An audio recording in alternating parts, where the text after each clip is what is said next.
Assalamualaikum warahmatullahi wabarakatuh. Saudaraku kaum muslimin dimanapun Anda berada, salah satu yang kita butuhkan dalam hidup ini adalah adanya dakwah Islamiyah. Dakwah itu mengajak, menyeru, memanggil orang agar beriman dan taat kepada Allah. Saya suka mengatakan orang baik membutuhkan dakwah, apalagi orang yang belum baik. Karena itu, orang yang berdakwah berarti dia melaksanakan tugas yang sangat mulia. Karena dakwah itu memang mulia. Disebut mulia karena dia melanjutkan tugas Nabi. Dakwah itu penting karena mau mengubah orang dari keadaan yang apa adanya kepada yang seharusnya. Dan dakwah itu dibutuhkan oleh semua orang. Orang Islam membutuhkan dakwah, orang kafir membutuhkan dakwah, orang munafik membutuhkan dakwah. Inilah namanya objek dakwah. Alhamdulillah, salah satu buku yang saya tulis adalah Pedoman Dakwah. Buku penting untuk dibaca oleh kaum muslimin, apalagi para aktivis dakwah, para dai, para khotib, para muballigh. Ada 11 bab atau 11 artikel di dalam buku ini yang satu-satu penting untuk dibaca, mulai dari keharusan dan keutamaan berdakwah, objek dakwah, profil dai, kaidah dakwah, dakwah dan toleransi, lika-liku dakwah Nabi, rileks dalam dakwah, belajar dakwah dari Nabi terdahulu, kemudian psikologi dakwah, manajemen dakwah, dan amal jama'i dalam dakwah. Nah, di antara yang ingin saya kemukakan dari buku ini adalah belajar dakwah dari Nabi terdahulu. Ini poin-poinnya cukup banyak, ada 20 poin tentang belajar dakwah dari Nabi terdahulu. Misalnya, tidak meminta upah dalam dakwah. Jadi kalau orang berdakwah, jangan suka minta upah, minta bayaran, minta honor. Kalau dikasih boleh terima, tapi minta jangan. Apalagi sampai menentukan tarif.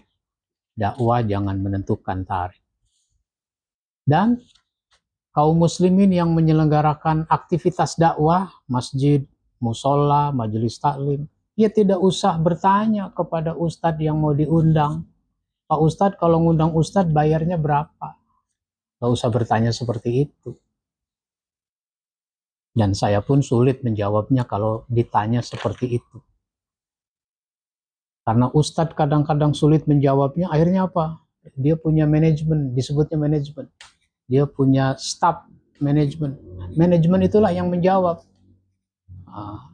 Oh, kalau saya tidak punya manajemen.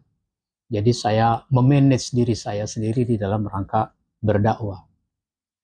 Maka Allah Subhanahu wa Ta'ala menyebutkan di dalam surat Yunus ayat 72.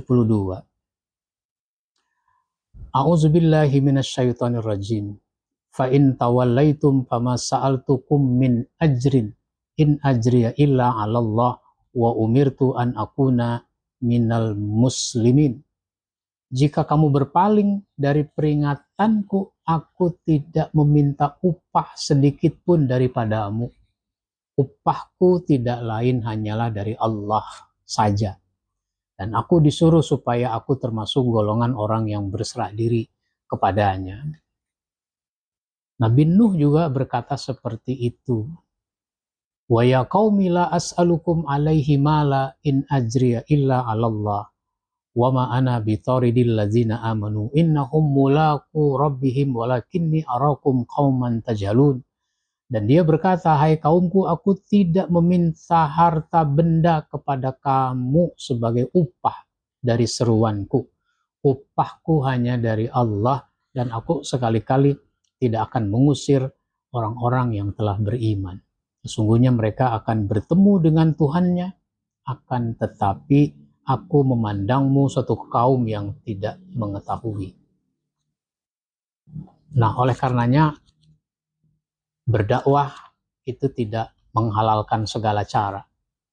Dakwah harus dilakukan dengan cara-cara yang baik, sehingga diperlukan pemahaman terhadap pedoman dakwah. Inilah buku sederhana yang saya tulis. Silahkan bagi Anda yang ingin memilikinya. Bukunya tidak tebal, cuma 161 halaman. Demikian dari saya. Wassalamualaikum warahmatullahi wabarakatuh.